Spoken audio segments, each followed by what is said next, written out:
Hi everyone, in today's video I'm going to show you how I created this matte brown smoky eye makeup look on our model Olivia. Let's take a look at Olivia's before photo and run through some of the technical elements of this makeup application. I want to start with Olivia's skin tone. So we can see that Olivia's skin is beautiful. If you look down the center of the face, she's got a bit of redness on the cheeks and around the nose, which can make the skin tone look more pink. However, it's hard to see in this photo, but in person, if I look at either side of Olivia's neck, and when she was sitting in my studio, I was looking at her arms, and it's very clear that her skin is a bit more yellow undertone. So when I get to the foundation application, I'm going to use a neutral tone foundation down the center, and then I'm going to bring in some of that more yellow undertone foundation around the perimeter of the face, and that is what is going to look the most natural on her skin. Looking at Olivia's eye shape, she has gorgeous eyes, but they are deeper set. When you're doing a smoky eye on a deeper set eye shape, you have to be careful that the darker shadows don't completely shrink the size of the eye. I really want her eyes to be a focal point, but I don't want to make them look smaller. So I'm going to go with a warm matte brown smoky eye. I'm still going to use black shadow because I love the look of it, but I'm going to focus it on the outer corner and lower lash line so I don't close up her eye even more. I do want to use a false lash on Olivia because I think false lashes on a smoky eye look really beautiful, and it kind of adds to that really dark smoky effect around the lash line. But I'm going to choose a lash style that is very similar in length and volume to her own natural lashes. If I use a really heavy thick lash, it's going to overpower the eyeshadow look, and you can run the risk of having this make her eyes look smaller or make the eyes look too heavy if you see her in person. Sometimes really long, thick false lashes on someone in person can kind of take away from the makeup look. So I am going to use something that's more on the natural side because her natural lashes are really dark as well. There is not much to conceal at all. I think I'm going to use Atelier foundation, so a little bit of that and maybe a tiny bit of concealer is going to take away some of the redness. Olivia has a little bit of darkness across the lids, but this is actually going to work in our favor, so I don't have to worry about that or try to neutralize any of that. And I think just based on the general shape of her face, just the tiniest amount of contouring is going to work well. She's got very pronounced cheekbones already, so I don't want to overdo it by doing too much contouring on this look. Olivia had a little bit of product on her skin, so I wanted to remove that with some Bioderma before I started with the makeup application. After that, I'm going to move right into the Avene Soothing Eye Contour Cream just around the eye area. She's got really great skin and her eyes are not too dry, so I just use a little bit of this product. Her lips were dry and chapped. It was really cold that day that we filmed, so I'm going to use the Blistex Lip Conditioning Serum, which will go right into her lips and keep them hydrated. Then I'm using the Weleda Skin Food just on the areas where her skin is dehydrated. Just apply a little bit on the cheeks there, a little bit across the forehead. This is where I use touch to kind of feel where the rougher areas of her skin are, and then apply the Skin Food there. Starting with this giant, nice 151 brush from Smith. This is a great brush to just get foundation on across the larger areas of the face. I'm applying Atelier foundation in a more neutral tone, which is 3 mixed with 0.5. I'm going to be doing soap brows on Olivia, so I am using Pears Soap. I wet the Pears Soap with a little Avene thermal water. I just spray some in the container, and then I use the disposable mascara wand to make sure I get a lot of soap across Olivia's brows so I can easily brush them up. So I'll brush them up with the wand that has some soap on it, and then I'll press the brow hairs into the brow bone using my fingers, so you'll be able to see me do that. And that's how I get that nice brushed out, kind of fluffier brow shape. When you brush the brows up using soap or gel or whatever you're using, you can then go in and fill in. I like to use a brow powder. I'm using the Anastasia Brow Powder Duo, and I'll just lightly work in some brow powder. This is how I get that natural, fuller, fluffier look with brows. This is one of my favorite brow looks to do. Once they are brushed up, you kind of have a blueprint for what the brow shape is, and it also makes the brows look fuller.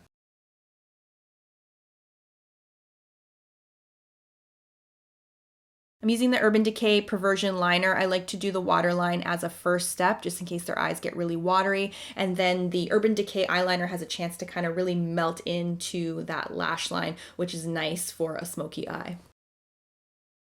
Using Danessa Myricks Colorfix in Exposed, I love this color. It's like a matte kind of neutral taupe. I apply a little bit with a synthetic brush that's smaller, and then I blend it in with a larger brush. With the Colorfix, you don't need a lot at all. I'm going right over her eyelid. I didn't apply any foundation on the eyelid either. This stuff just sticks right onto the lid, and then you can apply more Colorfix on top or a shadow if you like. Now I'm going in with Colorfix in Chocolate, which is a very warm brown. With the Colorfix, with this look for me, you don't have to have a super precise application, and it doesn't have to be very heavy unless you want it that way. I'm just creating a nice long wearing base of color for my eyeshadow application, and this allows me to get things done faster as well because I don't have to go back and continue to darken the look with more shadow, more fallout. So it's a cleaner, faster way to build a smoky eye.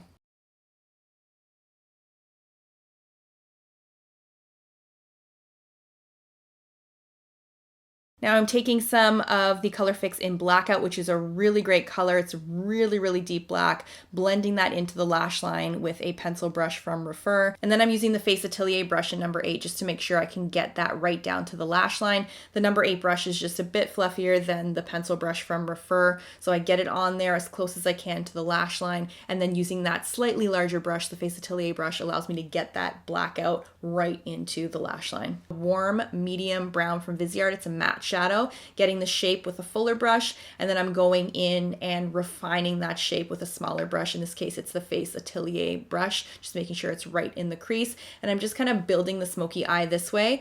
With the Rephr 02 brush, it's more dense, so I can pack on more color, and I'm just applying that same medium warm brown shadow from Viseart, so just kind of slowly packing it on to get a nice warm brown. Now I'm using something that's darker but still a warm brown, and I'm just going into the outer corners and along the lash line with this shadow, and that is how I kind of build out these smokier looks.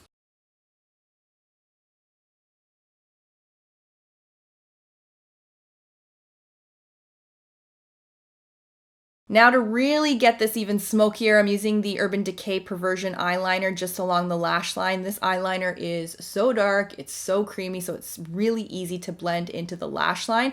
I don't want to go crazy with a lot of that dark color all over the lid because her eyes are deep set. So having a nice creamy dark pencil along the lash line just smokes it out even more, but doesn't close out her eyes. And I'm just blending that out into the outer corner with a small Face Atelier brush, going in with some mascara, just great lash mascara in Blackest Black before I do my lash application, and then taking some matte black shadow and again just using it along the outer corner and on the lower lash line.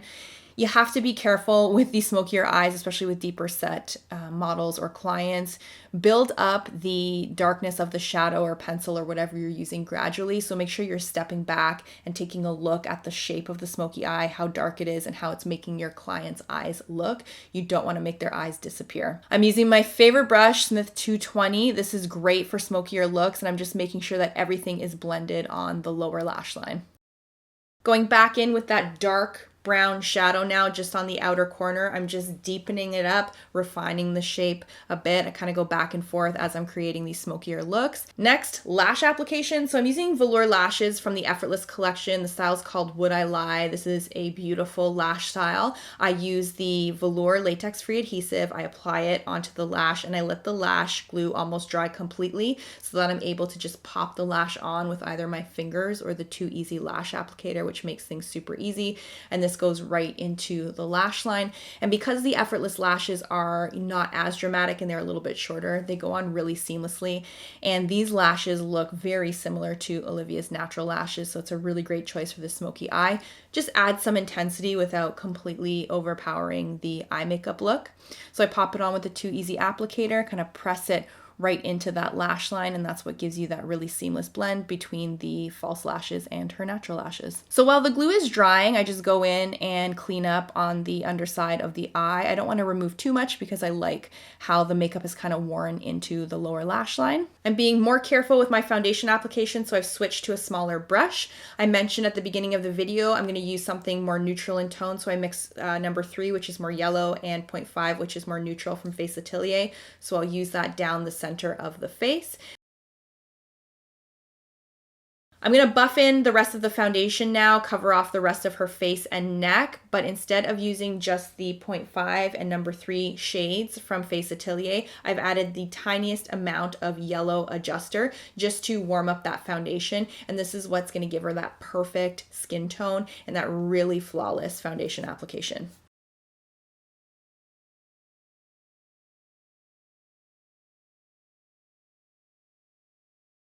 Using the MAC Full Coverage Foundation as concealer in NC20 and NC30, which is more yellow undertone, and this tiny little Real Techniques brush. You do not need a lot of this. She doesn't need a lot of coverage. So I'm applying that and then I'm blending it out with the Real Techniques setting brush. This is often my technique for concealer application. The tiniest amount only where I need it, and then I blend out the edges of the concealer.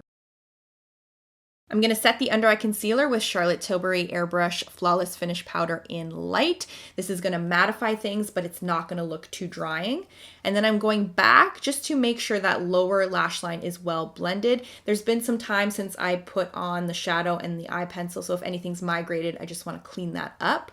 I'm not going to go crazy with the contouring and bronzing here. I am going to just work in some Danessa Myricks Power Bronzer, which is a cream bronzer in medium, just to lightly sculpt the face. Her features are so strong and she has such really gorgeous cheekbones, great jawline. I don't need to do a ton of contouring, so just a really light amount here. And then of course I have to work in a little bit of cheek color. I'm using RCMA Cream Blush in CTV. I don't love a strong cheek with a smoky eye, just my personal preference. So I'm just blending in some cream blush here. And then I'm gonna set the center of her face with more Airbrush Flawless Finish Powder in light. Then I'm gonna take some in medium to create a nice natural sculpt on the outside of the face. I do want to carve out her cheeks some more, so I'm doing that here with the Makeup Forever Artist Face Color. Just a light contouring and sculpting is what I'm going with here for this look.